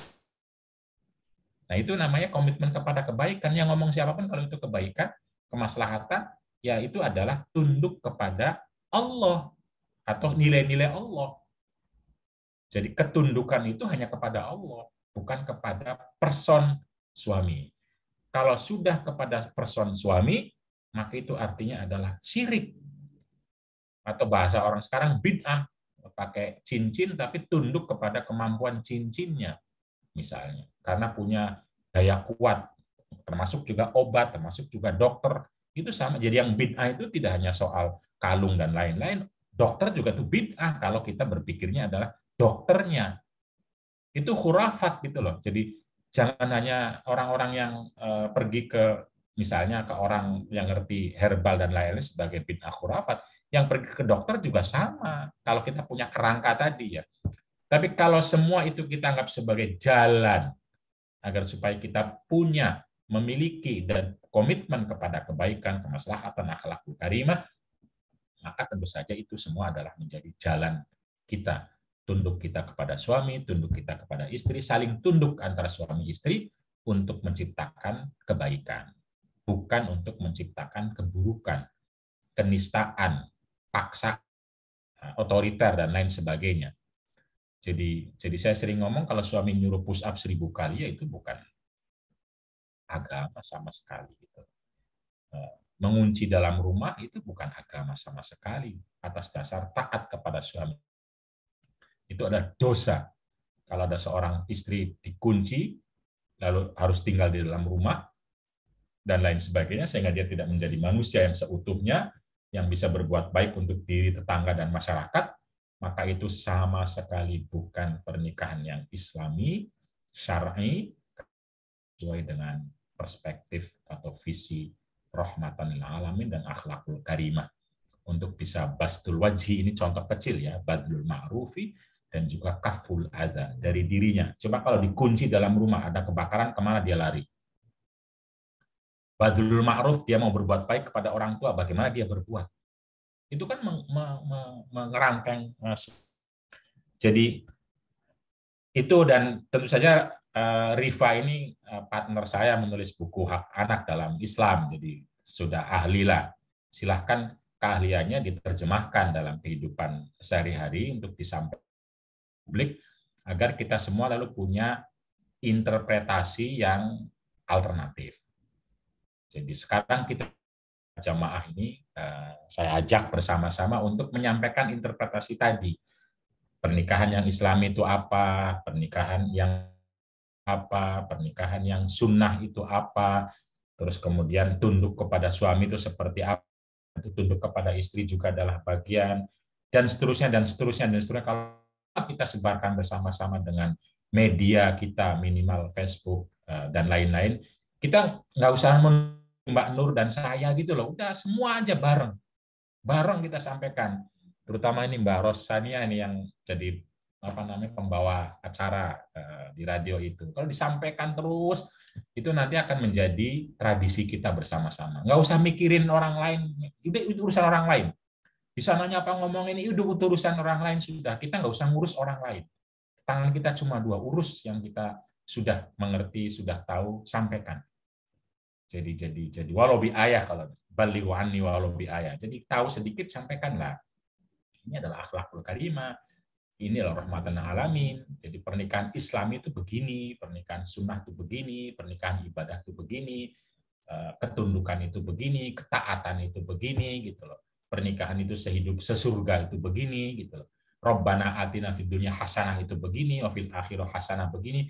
Kita punya banyak sekali simbol-simbol yang kita bisa gunakan sebagai ruang untuk menebarkan Islam sebagai rahmatan lil alamin dan juga akhlakul karimah. Kita punya banyak sekali, sholat, doa, banyak saya kira ya. Rabbana dzolamna anfusana wa illam taghfir lana wa lanakunanna minal khosirin. Ini kan jelas sekali, dzolamna anfusana, kita semua, tidak hanya perempuan, laki-laki juga sering menzalimi diri sendiri, juga menzalimi orang lain. Karena itu kita perlu mengakui, ighfir lana wa tarham, mengasihi. Pertama Allah dulu mengasihi, Allah dulu merahmati. Tapi kalau pengen Allah mengasihi, Allah merahmati, kitanya juga saling memaafkan dan saling merahmati. Terutama antara suami istri tadi. Jangan hanya merasa suami saja yang benar, istri saja yang salah. Nggak bisa, bahasa Qur'annya zolamna. Kalau zolamna itu kita semua. Suami zolama, istri juga zolama. Gitu. Karena kalau sudah ada zolama, maka perlu ada i'tiraf, pengakuan, perlu ada istighfar, meminta maaf, Lalu perlu ada rahmah, berbuat baik kepada pasangan, kepada yang lain. Ini kalau satu doa saja seperti itu kan cukup untuk ceramah 2 jamnya, teman-teman. Rabbana dzolamna anfusana wa illam taghfir lana warhamna. Itu cukup. Jangan lagi hanya istri minta maaf dong sama suami. Istri terus minta maaf, bersyukur. Kalau tidak itu maka istri yang tidak soleha. Yang bahasa Qur'annya dzolamna kok. Nah, itu gimana gitu loh. Jadi ya mari bersama-sama siapa yang salah, siapa yang kurang, siapa yang dan bareng Rabbana atina fid dunya hasanah wa fil akhirati hasanah wa qina adzab. Dari doa-doa saja kita banyak sekali. Kalau kita terjemahkan menjadi ruang bersama. Karena Quran menggunakan kata na, maka semuanya waja'alna lil muttaqina imama. Ini semua gitu loh. Perempuan yang mampu silahkan. Laki-laki yang mampu silahkan. Imaman, jadi imam. Nanti imam itu tidak harus presiden, tapi di rumah tangga siapa yang mampu, siapa yang bisa, harus diberi kesempatan untuk memutuskan dan lain sebagainya. Itu untuk 2 ini, jadi mari kita secercah atau sedikit dari apa yang kita temukan bersama pada forum seperti ini, itu kita sampaikan bersama-sama. Insya Allah apa yang kita keluhkan dari semua omongan itu, kalau kitanya berjihad, berbuat secara sungguh-sungguh, kita gunakan semua ruang yang ada, ruang doa, ruang ibadah, ruang majelis taklim, ruang dan lain sebagainya. Kita semua punya ruang Facebook minimal. Semuanya punya. Kalau kita gunakan semuanya, orang 123 ini, lalu masing-masing punya follower 100 saja sudah berapa jumlahnya? Belum lagi ditambah. Nah, problemnya itu adalah kita itu mengeluhkan orang lain yang berbeda dengan kita, lalu meminta Kang Fakih aja yang jawab, Mbak Nur saja yang jawab, Buya Husein, ya itu problemnya. Kalau kita bergerak semua ini sedikit, mereka itu kita banyak sekali. Jaringan Kongres Ulama Perempuan Indonesia itu ribuan. Mari kita bergerak bersama-sama. Insya Allah apa yang kita keluhkan itu sedikit banyak. Tentu saja perlu waktu, tapi mari kita bersama-sama. Karena kita berada dalam lindungan dan dalam taufik serta hidayah Allah Subhanahu wa taala untuk betul-betul menanamkan, membumikan dan mewujudkan visi Islam yang sangat agung dan mulia, yaitu rahmatan lil alamin dan akhlakul karimah. Itu saya kalau panjang nanti soalnya, dicampur semua aja deh pertanyaan itu. Dan jam 7 pas nanti kita selesai. Iya, Kiai. Baik. Terima kasih. Senang sekali ya. Saya ingin menyapa guru-guru saya dulu nih, Kiai. Ada Bu Umdah dari Jombang, Bahrul Ulum, kemudian kemudian Takdim Bunyai. Iya. Kemudian ada Ibu Dr. Nurrofiah, saya penikmat KGI. Kemudian ada Mbak Cici juga dari Bunyai Cici dari Tanoker ya. Selamat bergabung dan hadir bersama-sama kita di sini. Baik, iya luar biasa. Masih ada 2 nih, kita lanjut biar selesai ya. Ya, keduanya sekalian, Mbak. Ya. Mohon disampaikan dengan pertanyaan yang singkat padat. Waduh, ketambahan Mbak Mariam teman saya nih Kiai. Ketika nyantri ditambah beras. Baik, 3 jadi 1, tapi mohon yang disampaikan ringkas, padat, dan mudah dipahami. Terima kasih. Monggo pertama Ibu Rosania. Monggo Bunyai. Waalaikumsalam warahmatullahi wabarakatuh. Karena 2 tadi jawabannya sudah banyak, padat, barangkali saya sebenarnya tidak bertanya tadi. Jadi, sudah dapat jawabannya. Alhamdulillah gitu, sudah mendapatkan banyak masukan. Cuman tadi yang disampaikan oleh Yai Fakih tadi, kan bukan hanya saya atau Bunyai Nurrofiah. Masalahnya kita itu tidak pede ya. Jadi karena tidak pede menjawab seperti ya jadi mohon Yai Fakih yang menjawab atau Bunyai Nurrofiah yang menjawab. Yang ada dalam persoalan saya itu begini, ketika kita ngomong soal jihad itu apakah bisa kita menerapkan ini adalah pilihan gitu. Ketika saya berjihad di rumah tangga ya sudah pilihan, kita harus menghormati. Ketika saya berjihad di luar ini adalah pilihan. Artinya kita tidak terbelenggu oleh persepsi orang lain. Itu loh kok padahal sekolahnya tinggi kok bisa di dalam rumah saja ya. Kan eman, kan sayang gitu. Kita kadang terbelenggu oleh itu sehingga iya ya saya ini punya ilmu tinggi kenapa enggak saya ini kan keluar gitu. Ini itu yang menjadi perang. Jadi kemudian saya menjadi berumah tangga tapi kok tidak nyaman. Nah, persoalan-persoalan itu yang kadang seringkali mengganggu gitu. Jadi saya misalnya berpikirnya saya berjihadnya di ladang rumah tangga ya sudah biar persoalan di luar orang lain yang mengerjakan kayak gitu-gitu. Itu pemikiran seperti itu benar nggak kita sebagai seorang muslim harusnya lebih banyak berbuat banyak ini misalnya. Terima kasih itu aja. Itu yang bisa terus ya menyanyi. Ya. Baik, terima kasih. Monggo Mbak Umi Hani, Ibu Nyai, monggo. Assalamualaikum warahmatullahi wabarakatuh. Waalaikumsalam warahmatullahi wabarakatuh. Sebagai Bu Diana yang saya hormati, terima kasih. Ini yang saya jumpai masih banyak pemahaman tek-tek yang bias gender. Masih selalu ada mengalir bahkan melekat pada sebagian ulama laki-laki. Sehingga beliau tidak memberi izin kepada istri atau bunyai untuk ikut peran berkiprah di ranah publik. Nah, ini mohon pencerahan pertanyaan kami, Pak Yai Fakih. Bagaimana cara menyikapi sikap-sikap pemahaman yang seperti itu? Karena Pak Kiai sendiri kan sudah alim, bahkan Pak Kiai dari kalangan harismatik itu, padahal sebetulnya bunyai itu berpotensi sekali, punya pengaruh untuk ikut mengubah umat. Namun karena tidak dapat izin, akhirnya off. Matur nuwun. Assalamualaikum warahmatullahi wabarakatuh. Ya, terima kasih. Lagi-lagi terjebak. Baik, kayaknya Mbak Mary sudah, apakah masih ini ingin menyampaikan sesuatu? Monggo Kiai dijawab terlebih dahulu. Oke, terima kasih Mbak Rosania dan Mbak Umi Hani ya. Jadi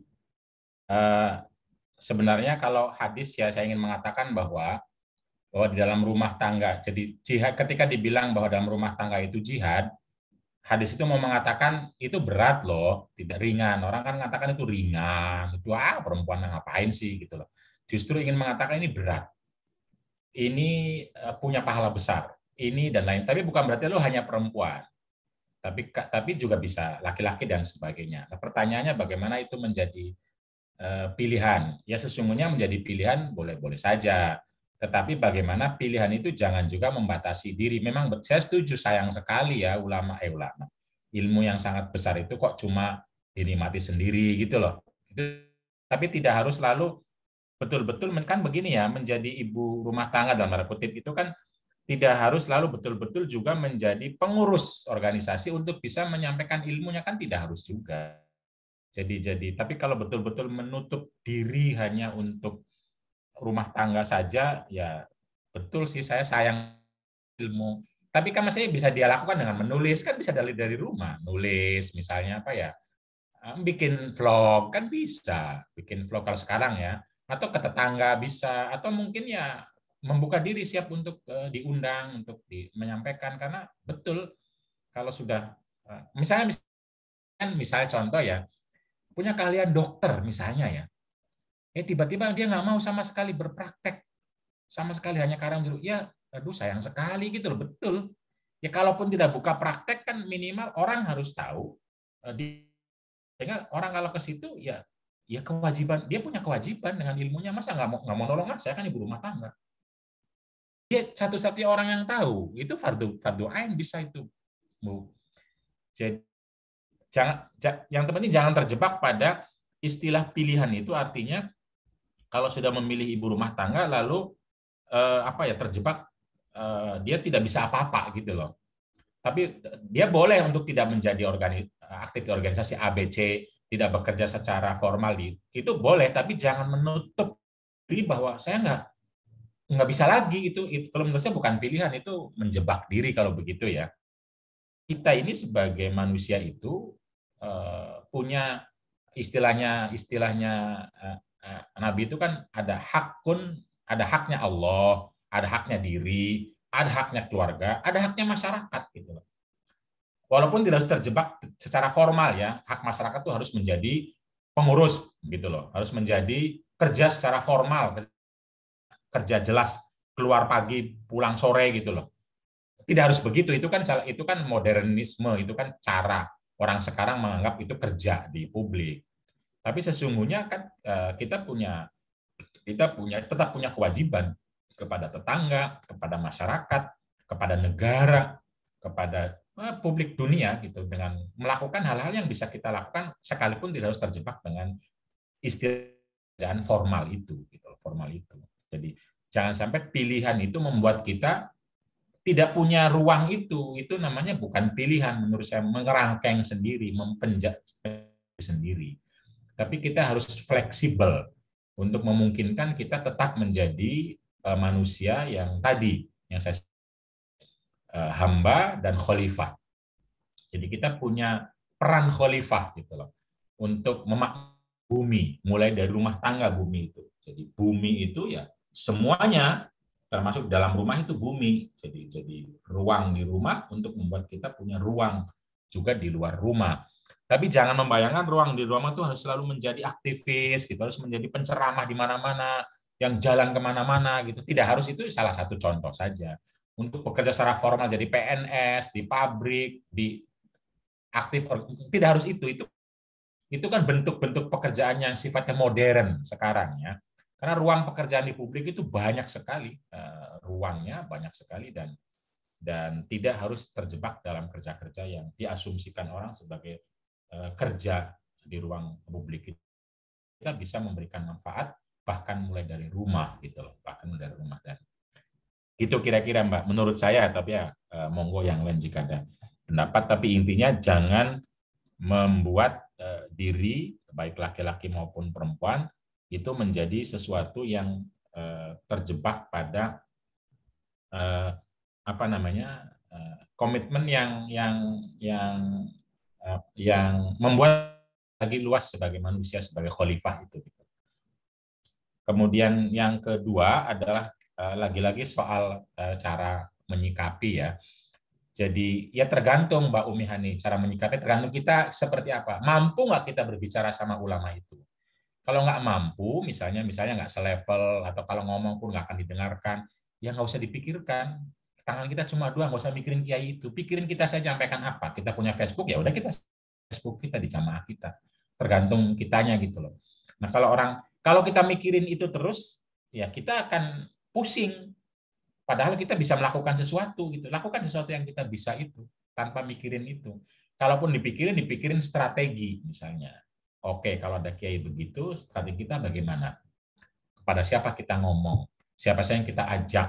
Nah, mungkin kan seperti itu. Kalau kita bisa mengajak orang yang bisa mempengaruhi beliau, ya mungkin bisa kita sampaikan. Kalau tidak, ya mari kita ajak orang-orang yang kan masih banyak orang yang mau mendengar kita juga banyak sekali. Ngapain mikirin orang lain gitu?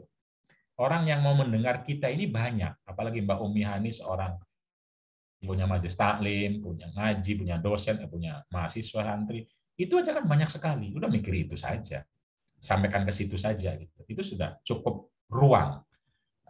Insya Allah orang-orang seperti beliau itu akan mubadalah pada waktunya, kata orang.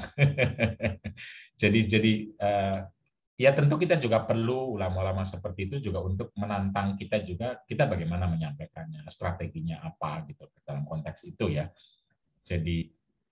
Jadi kalau berpikir cara menyikapi ya tergantung tadi menyikapinya, tergantung kita siapa, punya apa, mampunya apa, bisanya apa gitu loh. Apakah mau langsung, apa tidak langsung. Kalau tidak mampu sama sekali untuk konteks berhadapan langsung, kan Nabi mengajarkan kita untuk berdoa. Nah, doa adalah cara kita melapor kepada Allah Subhanahu wa taala, minta pertolongan kepada Allah Subhanahu wa taala. Dan yakinlah bahwa ya kita semua itu lemah. Kalau Allah ingin berbuat, ingin bekerja dengan rahasia-rahasianya, insya Allah semua akan mudah. Laporkan saja, sampaikan kepada Allah, berdoalah kepada Allah, ceritalah kepada Allah, minta. Kita semua lemah, Allah lah yang kuat. Kita semua tidak tahu, Allah lah yang maha tahu. Jadi jangan semua diukur dengan rasionalitas kita. Kalau kita pinter, kita pasti membuat kiai lain akan belum tentu juga. Belum tentu kepintaran kita akan membantu. Belum tentu kemampuan. Karena itu, mintalah kepada Allah, berdoalah kepada Allah.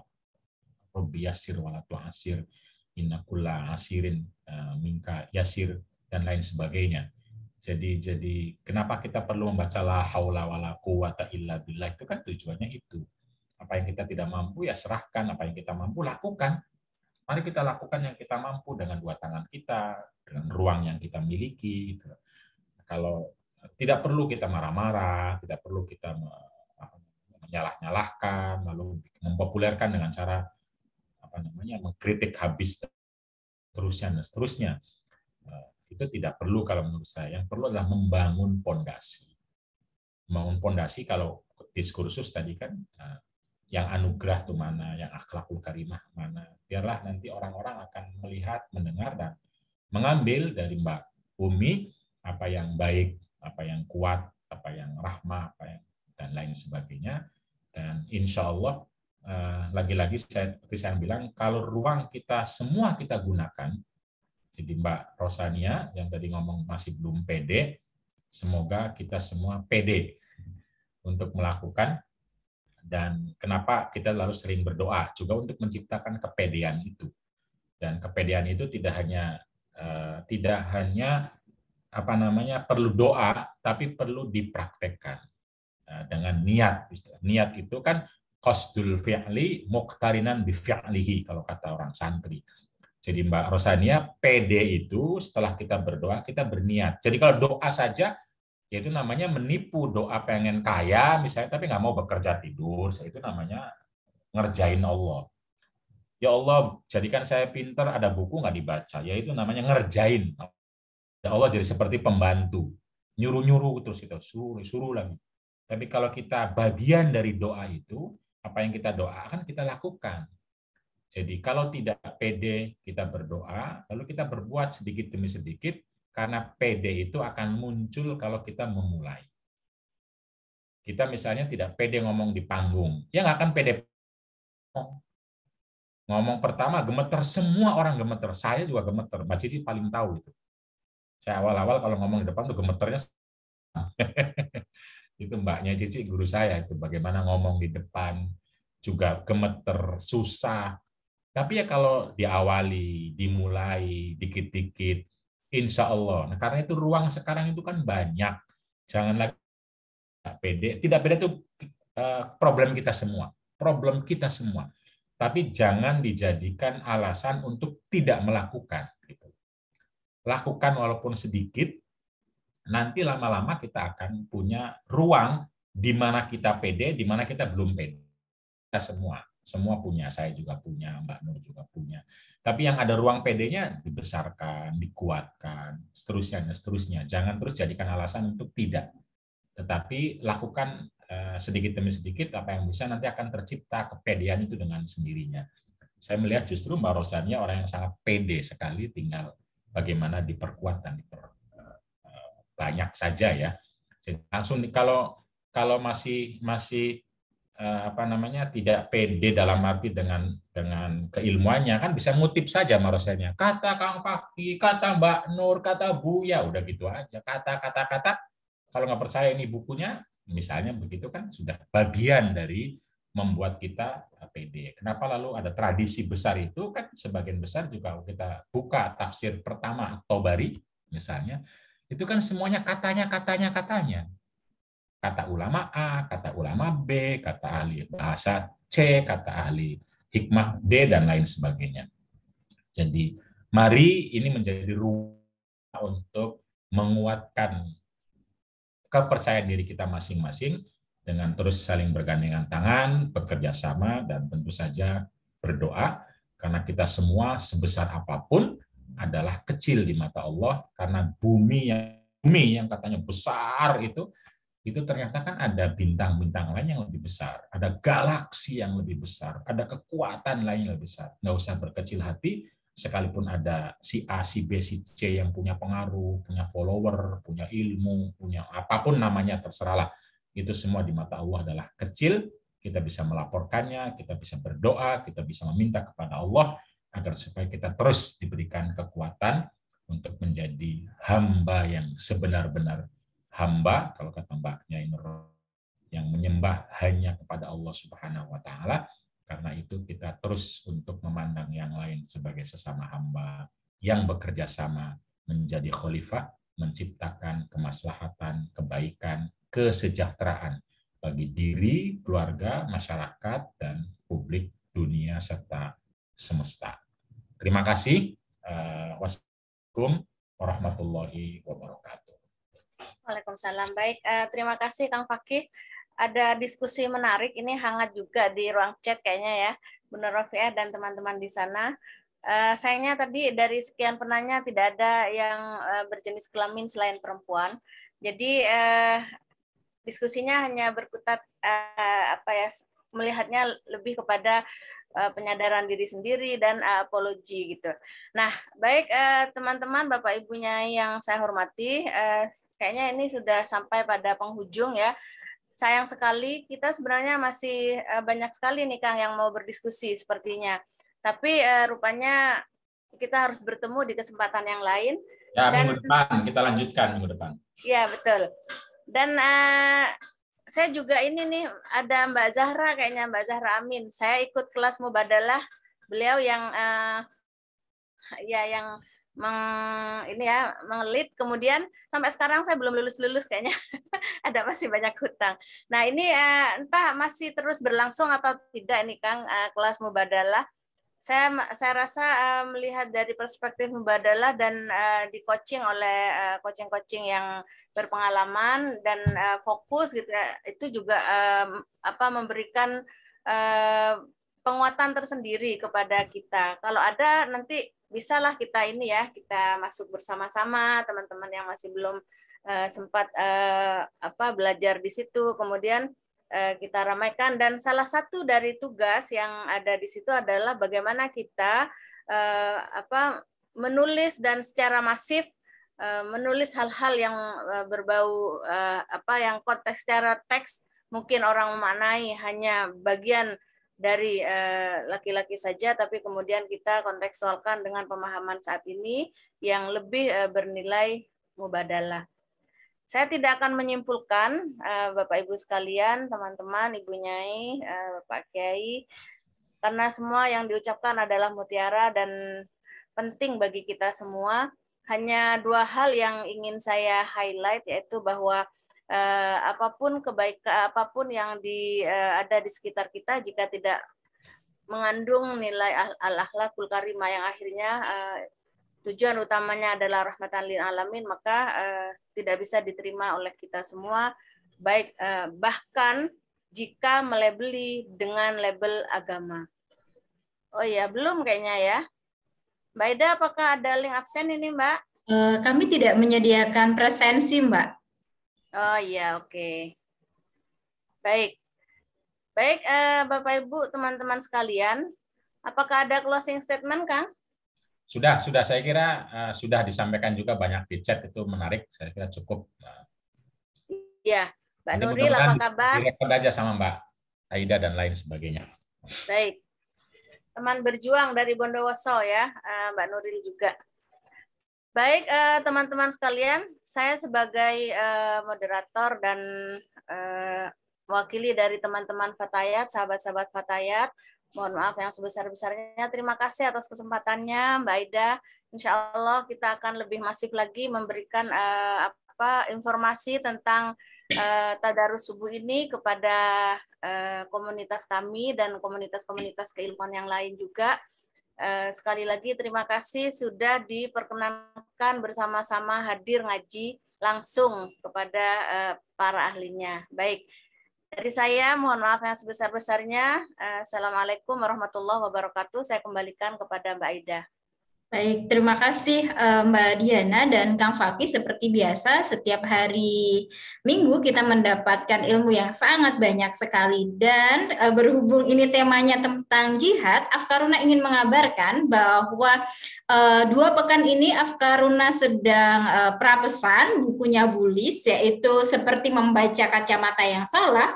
Ini membaca perempuan dalam gerakan radikal. Jadi buku ini mengulas bagaimana keterlibatan perempuan dalam gerakan radikal. Apakah punya agensi ataukah sebagai korban di sana? Teman-teman yang ingin memiliki buku ini bisa menghubungi jaringan reseller Afkaruna ID. Baik, terima kasih banyak. Kami dari Afkaruna ID ingin mengucapkan terima kasih yang sebanyak-banyaknya kepada LKKNU dan Fatayat Bondowoso, Fahmina Rahimah Mubadala, dan tentu saja Cak Maskur Manajemen yang memungkinkan kita untuk bisa hadir pada pagi hari ini di ruangan Zoom. Dan terima kasih banyak sudah berkenan hadir pada pagi hari ini kepada seluruh jamaah, dan sampai jumpa lagi pekan depan. Wassalamualaikum warahmatullahi wabarakatuh. Waalaikumsalam warahmatullahi wabarakatuh. Terima kasih semua. Ya. Terima kasih Kiai, Bunyain semuanya. Itu yang kelas Mubadalah masih ada ya, Kang? Apa itu? Apa?